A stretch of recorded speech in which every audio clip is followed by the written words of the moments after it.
तो ममता दी के साथ मुझे लगता है प्रॉब्लम ये हो रहा है कि उन्होंने जिस कम्युनिस्ट पार्टी के पॉलिसीज का विरोध करके वो सत्ता में आई, आज आप देखेंगे वही सारे मुद्दों का समर्थन करती ममता। जिन मुद्दों की बात आप कर रहे हैं, मुझे लगता है अब बीजेपी वो उन मुद्दों को लेकर के आगे आ गई है। टीएमसी जब विपक्ष में थी तो एक्सट्रीम लेफ्ट हो चुकी थी, लेफ्ट ऑफ लेफ्ट, तो टीएमसी ने एक्सट्रीम लेफ्ट की पोजीशन ऑक्यूपाई कर ली और फिर जब सीपीएम कमजोर हुई तो उस स्पेस को पूरी तरह से बीजेपी ने ले लिया। पहले जो लड़ाई एक तरह से सीपीएम वर्सेस टीएमसी थी, वो अब टीएमसी वर्सेस बीजेपी हो गई है। और आज के दिन में रतीश, कोई भी पूरे देश में ये जानता है, इस पर कोई बहस हो ही नहीं सकती कि बंगाल में घुसपैठ है या नहीं। वो है, उसकी मात्रा पे आप बहस कर सकते हैं, कितने हैं कितने नहीं हैं वो सब पे बहस हो सकती है, लेकिन घुसपैठिए हैं, उन्होंने यहाँ के आइडेंटिटी कार्ड्स बनवाए हुए हैं अवैध तरीकों से, वो वोट देते हैं, इस बात पे किसी को शक नहीं। आप 1951 का सेंसस ले लें और उसमें जो मुस्लिम प्रोपोर्शन है पॉपुलेशन को वो ले लें और अभी का ले लें, बेतहाशा वृद्धि है। Bengal used to be India's most prosperous state. एक और चीज जो दोनों को कनेक्ट कर रही है इनफैक्ट उत्तर प्रदेश और वेस्ट बंगाल को, और दोनों जगह मुझे लगता है जो दो बड़े नेता हैं केंद्र के अगेंस्ट रहते हैं और भाजपा के अगेंस्ट काफी वोकल रहते हैं, अखिलेश यादव, ममता बनर्जी, दोनों एक जिस मुद्दे का विरोध कर रहे हैं बड़ी मुखरता से, वो है एसआईआर।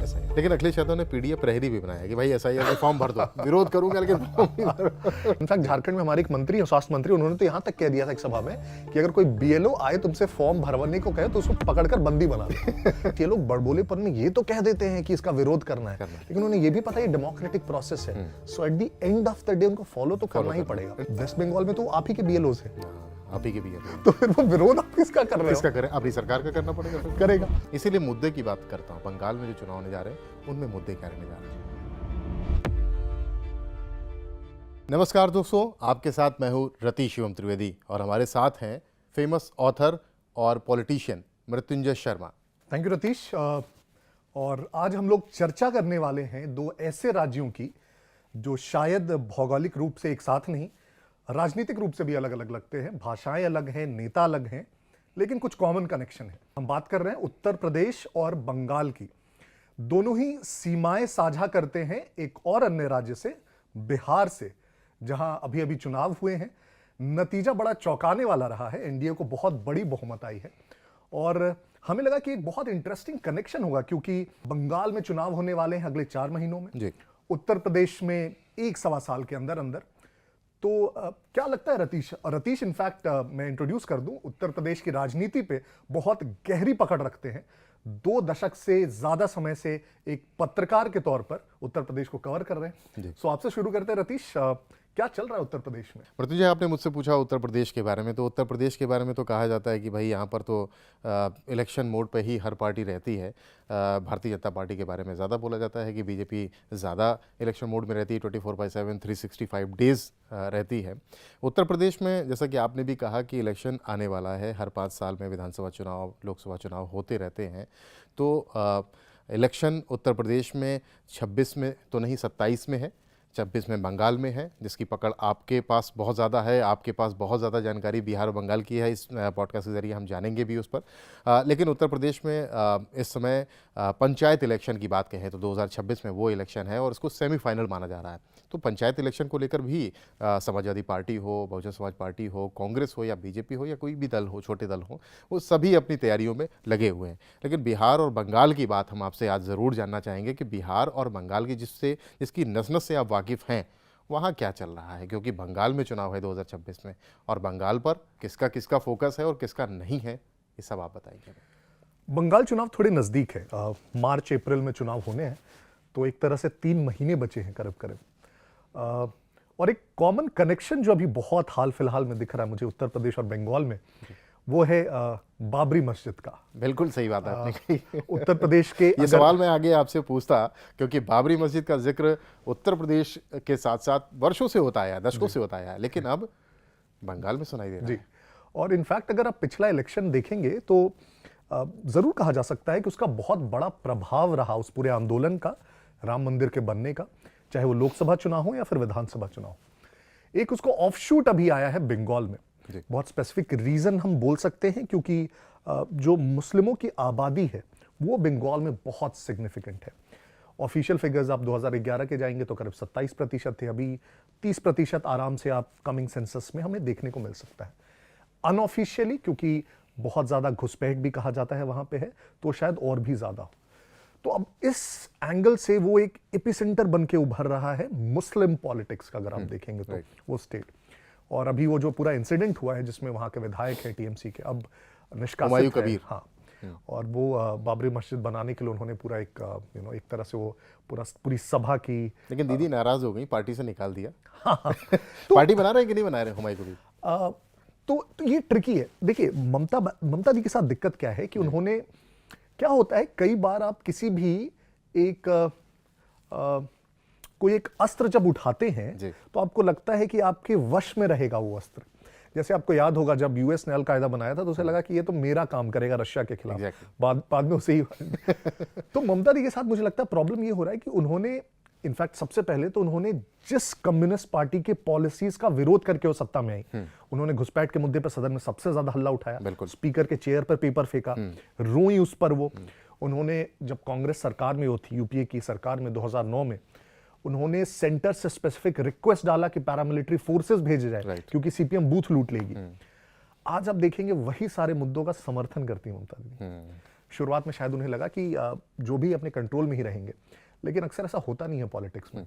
जब वो पावरफुल होते जाते हैं तो फिर वो धीरे धीरे और अग्रेसिव होते हैं। जिन मुद्दों की बात आप कर रहे हैं, मुझे लगता है अब बीजेपी वो उन मुद्दों को लेकर के आगे आ गई है। जिस तरीके से घुसपैठ की बात कर रहे हैं, एसआईआर पूरे देश में चल रहा है, एसआईआर के बाद अब बाबरी मस्जिद की बात चल रही है, और जो मुस्लिम डोमिनेटेड एरियाज़ जो बंगाल के हैं वहाँ पर घुसपैठ, रोहिंग्या, बांग्लादेशी मुद्दा इतना ज़्यादा है। क्या आने वाले चुनाव में बीजेपी के लिए, हमने पिछले चुनावों में भी देखा है, इन चुनावों में ज़्यादा मुखर होने वाली है बीजेपी इन मुद्दों को लेकर? मुझे लगता है हुआ क्या रतीश की पहले जो स्पेस सीपीएम ऑक्युपाई करती थी, जिसे हम लेफ्ट बोलते हैं, टीएमसी जब विपक्ष में थी तो एक्सट्रीम लेफ्ट हो चुकी थी, लेफ्ट ऑफ लेफ्ट। तो टीएमसी ने एक्सट्रीम लेफ्ट की पोजीशन ऑक्युपाई कर ली और सीपीएम थोड़ा राइट दिखने लगी उसके कंपैरिजन में। वो इंडस्ट्रियलाइजेशन की बात करने लगी अचानक से, आपको याद होगा, बुद्धदेव भट्टाचार्य, उसके बाद सिंगू नंदीग्राम सब होता है। और फिर जब सीपीएम कमजोर हुई तो उस स्पेस को पूरी तरह से बीजेपी ने ले लिया।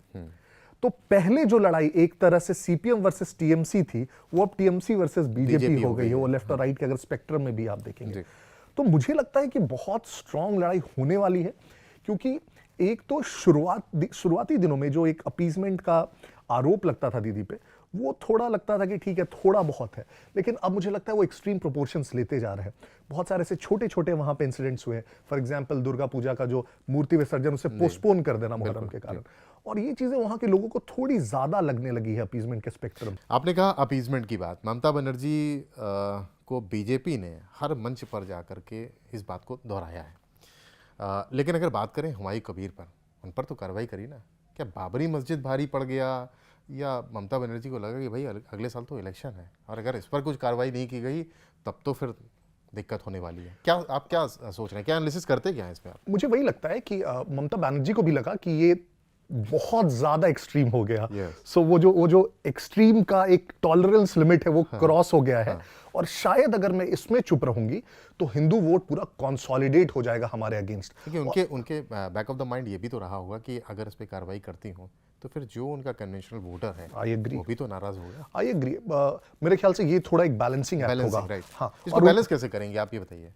मुझे लगता है कि उन्हें लगा होगा कि अगर पूरा हिंदू वोट कंसोलिडेट हो गया वो ज्यादा खतरनाक है, और मुस्लिम वोट्स वो फिर भी थोड़ा बहुत अपने साथ रख पाएंगी क्योंकि उसका कोई सेकंड कंटेंडर नहीं है। तो एक प्रकार से वो एकाधिकार है उनका, और बाद में समझा बुझा लेंगे।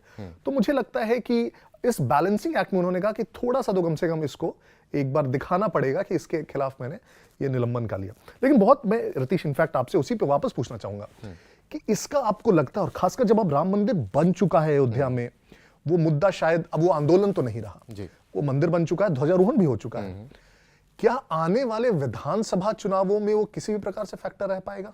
हाँ, बहुत सही आपने सवाल किया है। राम मंदिर के साथ साथ जुड़ा है बाबरी मस्जिद। बाबरी मस्जिद मुर्शिदाबाद में अगर आवाज़ उठती है तो मुद्दा बनती है, 2026 के इलेक्शन में मुद्दा बनेगी। बंगाल में जाता है आपने की 27 के लिए मैं आपको बता दूं कि बाबरी मस्जिद को बनाने के लिए भी धन्नीपुर में अयोध्या के पास 5 एकड़ की ज़मीन दी गई थी। राम मंदिर की लड़ाई लड़ी गई, 500 साल तक लड़ाई लड़ी गई, मंदिर बन गया, भव्य मंदिर बन गया, ध्वजारोहण भी हो गया। लेकिन ध्वजारोहण के बाद मंदिर में पूजा चल रही है, सब कुछ है। बाबरी मस्जिद के लिए जो ज़मीन दी गई थी बनाने के लिए, वो अभी तक वैसी ही है, समतल है, वहाँ कुछ नहीं हुआ। इवन कई बार मैं गया वहाँ पर, मैंने भी देखा, रिपोर्ट किया, लेकिन वहाँ पर कुछ नहीं हो रहा है। और आपको क्या वजह लगे इसके? मुझे लगा कि जो फाउंडेशन वहाँ बाबरी मस्जिद बनाने के लिए बनाया गया था वो रिलेक्टेंट है। Okay. वो ज़्यादा कुछ एफर्ट नहीं कर रहे हैं। और ऐसा क्या फील करते हैं आप, क्यों ऐसा हो रहा होगा? उनसे ऑफ द रिकॉर्ड अगर बात करो तो उन्हें लगता है कि जिस जगह बाबरी मस्जिद होनी चाहिए थी वहाँ तो है नहीं, वहाँ तो मंदिर बन गया है। अब यहाँ 5 एकड़ ज़मीन तो दे दी गई है सरकार ने, उसमें भी एक एकड़ पे बवाल है। आसपास के जो विसिनिटी है, जो गांव वाले हैं, वो दूसरे समुदाय के हैं, वो भी विरोध कर देते हैं कि नहीं नहीं बाबरी मस्जिद तो कलंक रही है, ऐसी बातें करते हैं वो। तो वो हम बाबरी मस्जिद यहाँ पे भी नहीं बनने देंगे, धन्नीपुर में भी नहीं बनने देंगे। तो उसको लेकर भी बड़ा एक मोमेंटम एक तरीके का। तो अगर तो मान के चलते हैं कि अगले कम से कम 1-1.25 साल मैक्सिमम है चुनाव पे। Exactly. तो अब कुछ भी हो जाए वो 1-1.25 साल में तो तैयार होकर नहीं आ रही है। नहीं आ रही है। राम मंदिर, हालांकि ये बात आपको कह दूं कि अप्रैल 2026 में उस पर कुछ काम शुरू होने की उम्मीद जताई जा रही है, और ऐसी डेडलाइन पहले बहुत आ चुकी हैं कई सालों से आ रही हैं, लेकिन उसमें हुआ कुछ नहीं है। तो अगर वो नहीं होने वाली है, राम मंदिर का ठीक है थोड़े बहुत कंस्ट्रक्शन बाकी है, बट बहुत ज्यादा उस पर भी एक प्रकार से शायद माइलेज ना लिया जा सके, तो मुद्दे क्या रहने वाले उत्तर प्रदेश के चुनाव के? 2 बार बीजेपी जीत चुकी है, तो और गवर्नेंस मुद्दा रहेगा, कास्ट फैक्टर्स रहेंगे, पीडीए मुद्दा रहेगा, योगी आदित्यनाथ का स्ट्रिक्ट इमेज जो है गवर्नेंस का, लॉ एंड ऑर्डर का, वो मुद्दा रहने वाला है। क्या आपको लगता है? देखिए, उत्तर प्रदेश बदल गया है और ये फील भी होता है। आप उत्तर प्रदेश के रहने वाले हैं, मैं उत्तर प्रदेश का रहने वाला हूं, तो मैं बता सकता हूं कि उत्तर प्रदेश में चीज़ें बदली हैं, तस्वीरें बदली हैं, लेकिन अभी से बदल रही हैं ऐसा भी नहीं कह सकते। यमुना एक्सप्रेस वे मायावती ने शुरू किया जब वो मुख्यमंत्री थी उत्तर प्रदेश की। अखिलेश यादव ने आगरा लखनऊ एक्सप्रेस वे रास्ता दिखाया। वो प्रगति थोड़ी धीमी थी और योगी ने आकर के उसको बहुत ज़्यादा तेज़ कर दिया। योगी आदित्यनाथ ने उसका पेस, उसको स्पीड अप किया, बहुत तेज़ी से बढ़ाया। लेकिन फिर वही आता हूँ कि इलेक्शन के मुद्दे अगर आप कहते हैं तो डेवलपमेंट कभी मुद्दा नहीं रहा इलेक्शन में। इस देश का दुर्भाग्य मुझे लगता है कि किसी भी स्टेट में इलेक्शन होते हैं तो वहाँ पर डेवलपमेंट कभी मुद्दा नहीं रहता है। अगर डेवलपमेंट, जानकार भी कहते हैं, आप भी ये मानते हैं कि डेवलपमेंट अगर मुद्दा रहा होता तो अखिलेश यादव ने आगरा लखनऊ एक्सप्रेस वे बनाया, इतना बढ़िया और इतना बड़ा बनवाया, जहाँ पर फाइटर जेट उतरे। मायावती ने भी ऐसे काम किए, लेकिन जनता ने उनको नकार दिया। लेकिन क्या आप नहीं मानते कि 2022 में जो योगी आदित्यनाथ जी की सरकार की वापसी हुई, उसमें लॉ एंड ऑर्डर या जो इंफ्रास्ट्रक्चरल डेवलपमेंट एक बड़ा फैक्टर था? तो योगी आदित्यनाथ उत्तर प्रदेश के मुख्यमंत्री कई बार बड़े मंचों से कहते सुने गए कि भाई देखो, अगर गलती की तो उसकी सज़ा भी मिलेगी। विधानसभा के अंदर माफियाओं के लिए कहा मिट्टी में मिला दूंगा, मिला भी दिया, लोग कहते हैं, मिलवा भी दिया।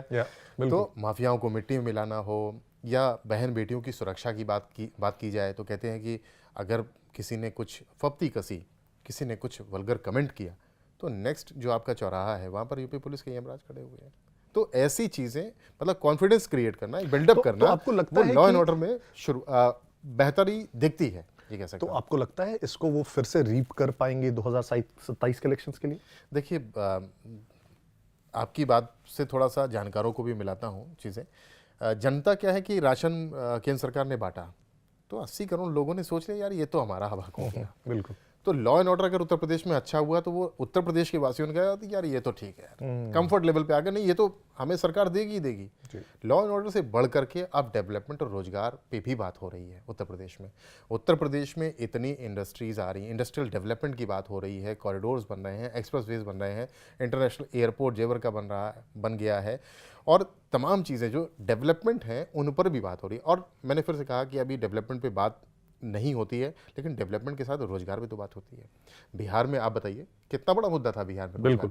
तेजस्वी यादव ने क्या क्या कहा और क्या हुआ। बिहार के चुनाव के बारे में तो आपसे बड़ा एक्सपर्ट कौन है, बताइए क्या क्या कहेंगे। बिहार में जो रोजगार की बात की गई और उत्तर प्रदेश में आपको लेकर, रोजगार को लेकर के क्या होने जा रहा है, क्या आप फील करते हैं? बिहार में मुद्दा था, मैं मानता हूं, और रोजगार मुद्दा है, पलायन मुद्दा है, और उसके लिए इनफैक्ट आप देखेंगे सारी पार्टियों ने बहुत सारे वादे किए। 2020 में भी किए थे, 25 में भी किए। जी बिल्कुल। लेकिन फिर भी मुझे लगता है कि कई बार ना वादों से ज्यादा ये इंपॉर्टेंट होती है कि कौन वो वादा कर रहा है, उसकी क्रेडिबिलिटी क्या है।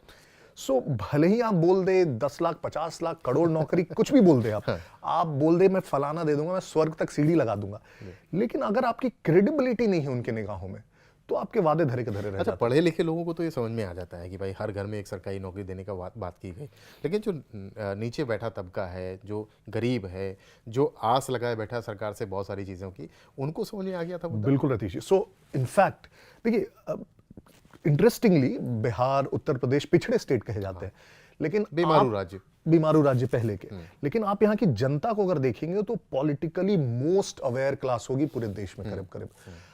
आपको जितनी ज्यादा चर्चा राजनीति की बिहार उत्तर प्रदेश की गलियों में दिखेगी, शायद ही कहीं दिखेगी। हर पान की गुमटी पर आपको चर्चा मिल और जाती मैं है। फील्ड पर था, और आप जो बोल रहे हैं पढ़े लिखे लोग ये कैलकुलेट कर पाते हैं कि हर घर में पॉसिबल नहीं है, ये गांव गांव में लोग बोल रहे थे कि अच्छा तुम गुना करके बताओ मेरे को, इतने परिवार है, 3.5 करोड़ परिवार है, अगर एक सरकारी नौकरी की 25,000 भी तनख्वाह तो कैसे होगा।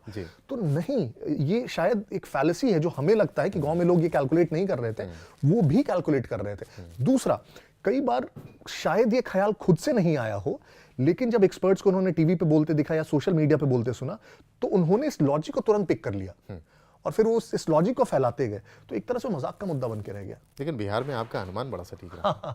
नहीं, मैं ये तो नहीं मानूंगा कि नंबर्स के, नहीं, आपसे बात हुई थी मेरी और आपने अनुमान जो लगाया था वो बड़ा सटीक, और इतना सटीक अनुमान कैसे, मतलब ग्राउंड पे आप रहे, ग्राउंड पे जो रहता है उसको हकीकत पता चल जाती है, कहते हैं नब्ज पकड़ ली, तो नब्ज आपने कैसे पकड़ ली?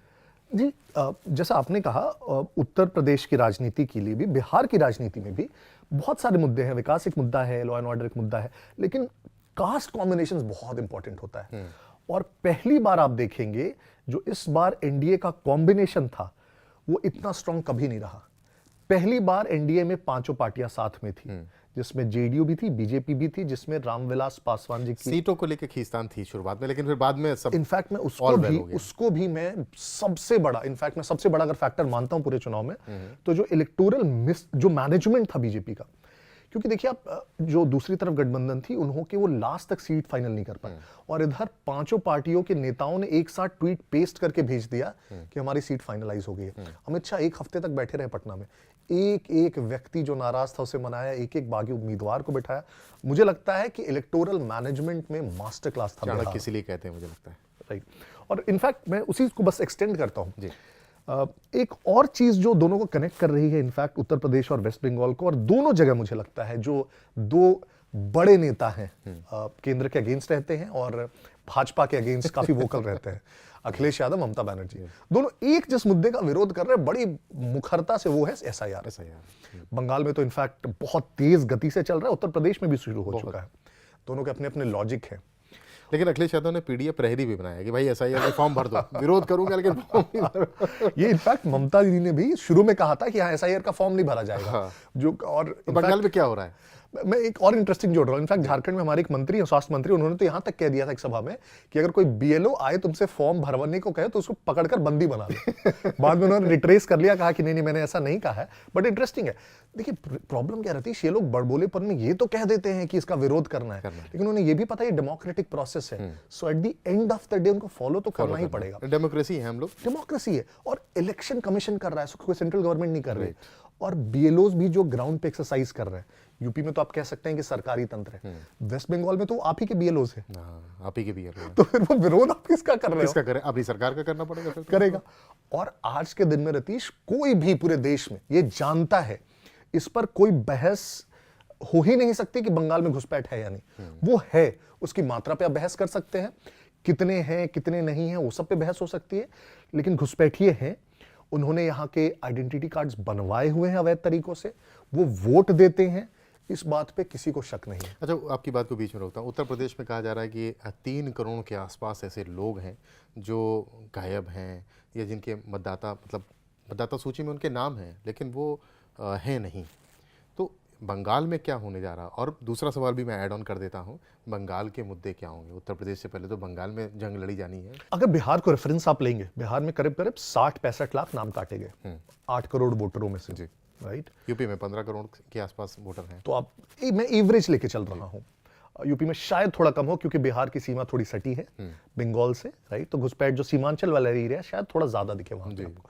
बंगाल मुझे ये संख्या और भी ज्यादा लगती है, क्योंकि बंगाल के अगर आप देखेंगे सारे जिलों में से 8 जिले बांग्लादेश को बॉर्डर करते हैं। और खास करके जो सेंट्रल बंगाल का बेल्ट है, मालदा, मुर्शिदाबाद, और फिर आप 24 परगना पे आ जाए, तो मालदा मुर्शिदाबाद से बहुत ज्यादा घुसपैठ होती है उन एरियाज में। इनफैक्ट और डेटा है कि आप 1951 का सेंसस ले लें और उसमें जो मुस्लिम प्रोपोर्शन है पॉपुलेशन को वो ले लें और अभी का ले लें, बेतहाशा वृद्धि है। और उसका एक ही एट्रीब्यूशन हो सकता है कि वो अक्रॉस द बॉर्डर को अच्छा, ये भी खबरें आई थी कि कुछ गांव खाली हो गए हैं, हो रहे हैं। बहुत सारे गांव खाली हो रहे इनफैक्ट हैं। आप कैलकाटा में एक पूरा एरिया है न्यू टाउन का, अच्छा, और और उस न्यू टाउन के एरिया में मेरी बात भी हुई कई सारे मित्रों से जो वहां रहते हैं। न्यू टाउन के एरिया में बहुत सारे अवैध बस्तियां थी जो एक तरह से पूरे खाली दिख रहे हैं अभी, और लोग उसके फोटोज भेज रहे हैं, वीडियोस भेज रहे हैं।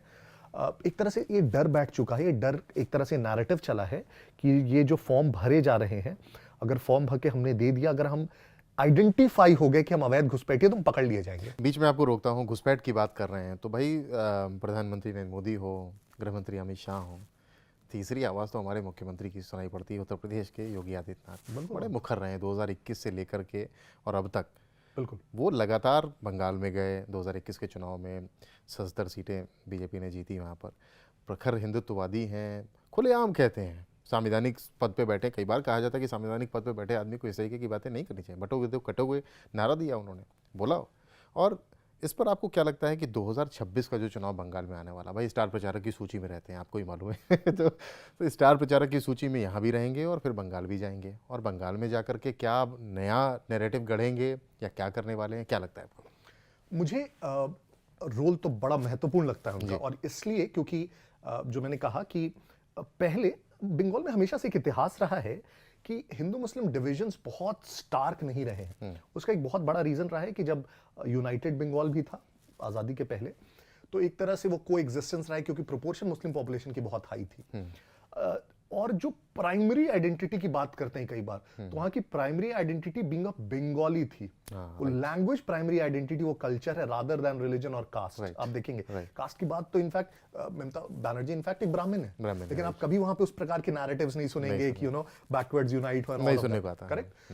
तो प्राइमरी आइडेंटिटी बंगाली थी। इनफैक्ट अभी तक कुछ वर्षों पहले तक, इनफैक्ट मैं बोलूंगा बांग्लादेश में जो अभी तख्ता पलट हुआ उसके पहले तक, अगर बंगाल का कोई व्यक्ति सम्मानित होता था तो बांग्लादेश में जश्न मनाया जाता था, बिल्कुल, एंड वाइस वर्सा। वो बांग्ला अस्मिता थी वो। एग्जैक्टली।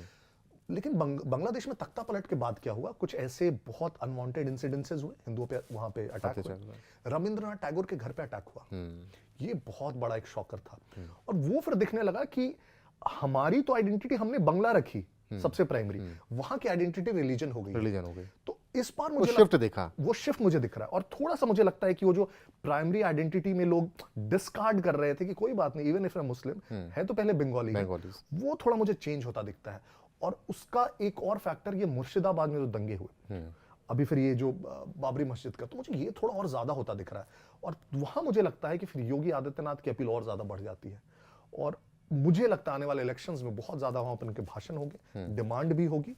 और जैसे बिहार में अभी हमने देखा कि सीमांचल के इलाके में ज़्यादातर वहाँ पर रैलियाँ योगी आदित्यनाथ की बहुत हुई। आपको क्या लगता है कि इन एरियाज़ में भी वही योगी आदित्यनाथ का वो चलने जा रहा है? बहुत होने जा रहा है मुझे लगता है, और एक प्रकार से आवाज़ भी बन रही है। इनफैक्ट देखिए, बंगाल कभी वो वैसी जगह ही नहीं रही थी जहाँ पे हम एक्सपेक्ट कर सकते थे कि ब्रिगेड ग्राउंड में 5 लाख लोग एक साथ आकर गीता का पाठ करेंगे। तो हाँ, ये इस पर मैं आपसे अगला सवाल ही करने वाला था कि ये क्या है, मतलब बाबरी मस्जिद का ऐलान होता है, इधर 5 लाख लोग, हालांकि ये हर साल होता है, लेकिन इस बार इतना संख्या, हाँ, इस बार इतनी संख्या और प्रासंगिकता इतनी कैसे बढ़ गई? बिल्कुल, मैं वही कह रहा हूँ रितीश, क्योंकि एक नॉर्मली होना और एक होना किसी के रिएक्शन में, तो उसके रिएक्शन के तौर पर ये जो बाबरी मस्जिद वाला पूरा इंसिडेंट हुआ, मुर्शिदाबाद के दंगे हुए, इसको आप रिएक्शन कह रहे हैं? मैं मानता हूँ उस रिएक्शन से जो भीड़ आपने देखी और उसका एक पैशन उसके प्रति और जो विजिबिलिटी आई, वो काफी ज्यादा बढ़ गई। वो शायद एक नॉर्मल इवेंट होता, अगर इस प्रकार की चीजें नहीं हुई होती।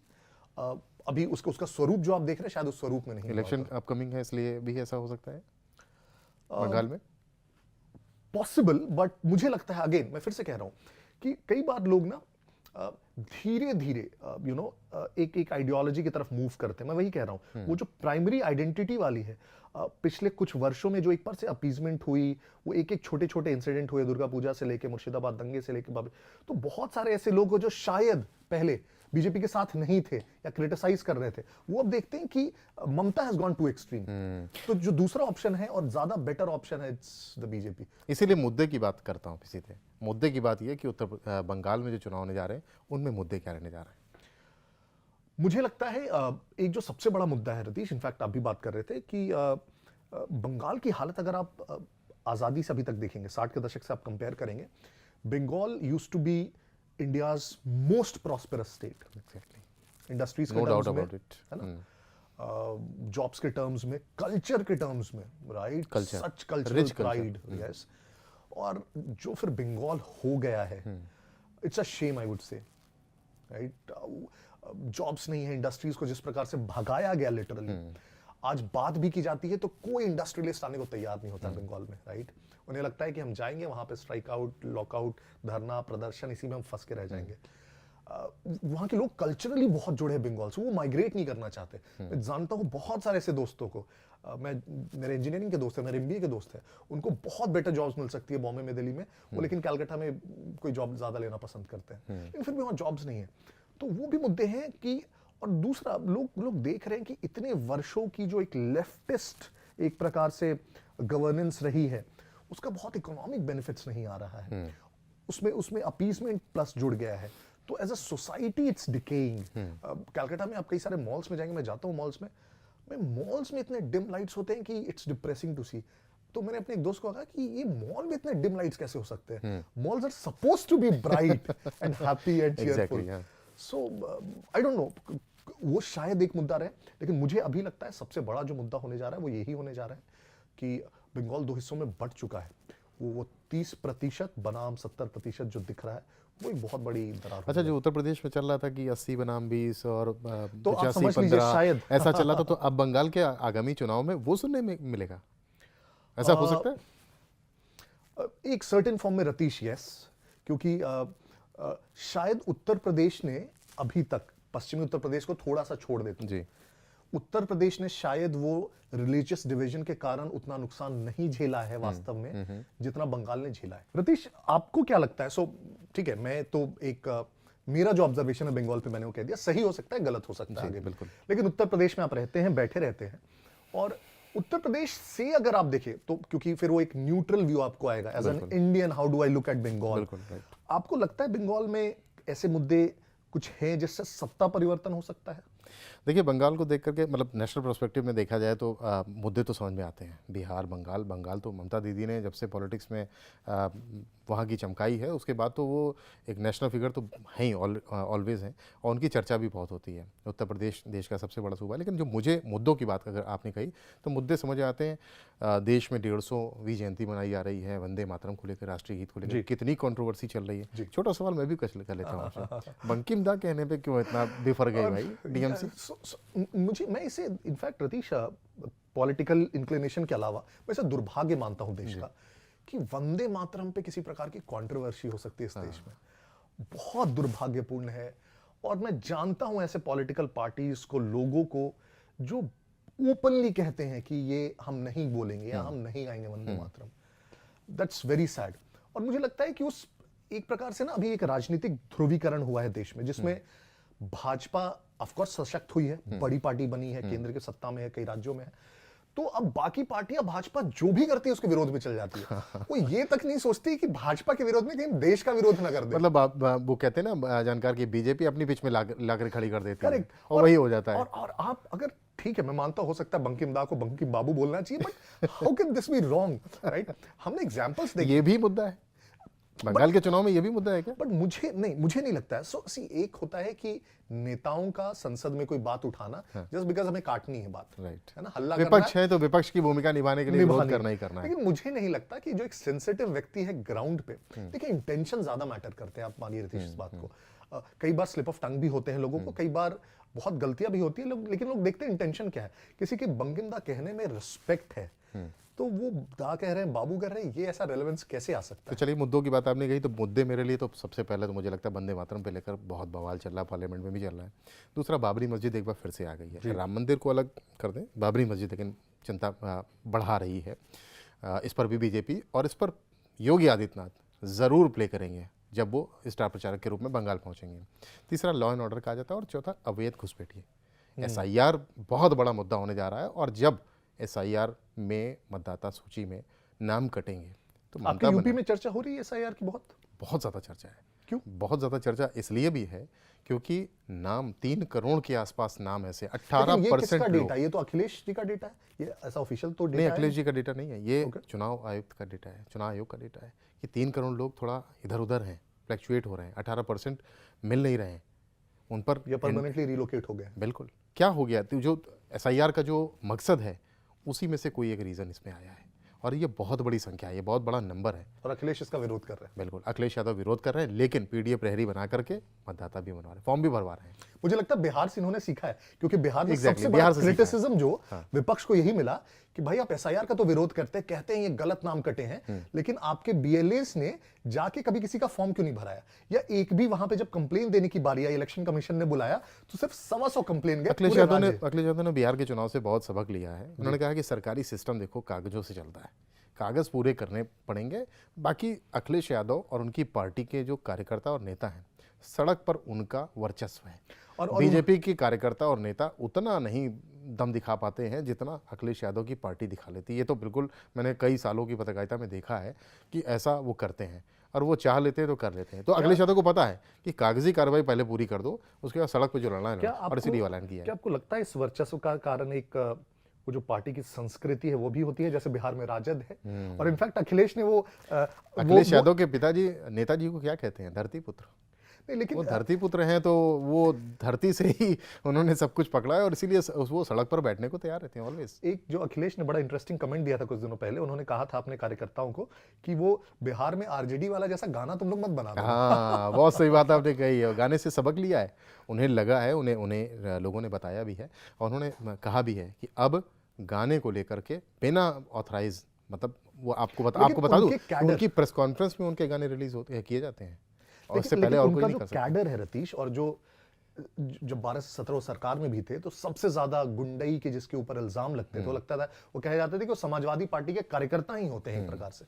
आपको लगता है कि वो कहा जाता था ना कि जो जिस गाड़ी में लगा हो सपा का झंडा, समझो उसमें बैठा है गुंडा, ये कहा गया, ये नारा गढ़ा गया था।